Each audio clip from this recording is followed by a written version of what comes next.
Estas eram as ruínas do Castelo de Leiria no final do século XIX. Sim, o castelo estava em ruínas há pouco mais de 100 anos.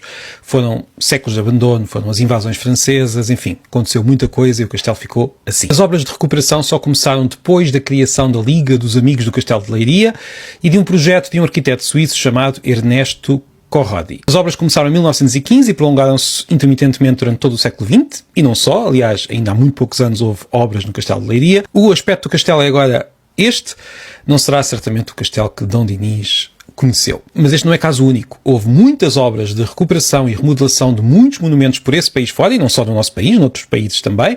Aquilo que vemos é, em muitos pontos, resultado de intervenções recentes e muito mais profundas do que as pessoas imaginam. O castelo que vemos agora é o resultado de toda a história, incluindo a história mais recente. E há que dizer que o Castelo de Leiria, para quem não conhece, vale bem a visita. Então o que é que isto tem a ver com a língua?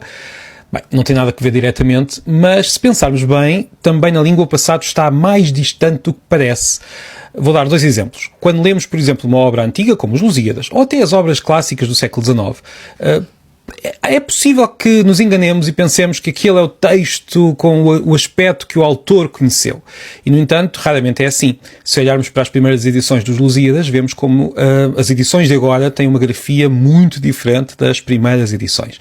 Mesmo as obras do século XIX, aquelas obras que damos na escola, como os Maias, têm uma ortografia e a pontuação atualizada nas edições que os alunos leem. Mas há mais, e mais profundo. Para lá da grafia, as próprias palavras mudam com frequência de sentido. Vou dar apenas alguns exemplos, mas eles são muitos. Por exemplo, a palavra formidável. No primeiro dicionário da nossa língua, no século XVIII, o dicionário chamava-se Vocabulário e foi escrito por um padre francês, Blutot, é uma obra muito, muito interessante. A palavra formidável queria dizer coisa que se faz temer ou que se deve temer muito. Hoje já não é bem esse o sentido que damos à palavra. De certa maneira, aceder a um texto antigo da nossa própria língua até pode ser mais difícil do que aceder a um texto de uma língua distante. Porquê? Porque no caso da língua distante nós temos os tradutores a ajudar.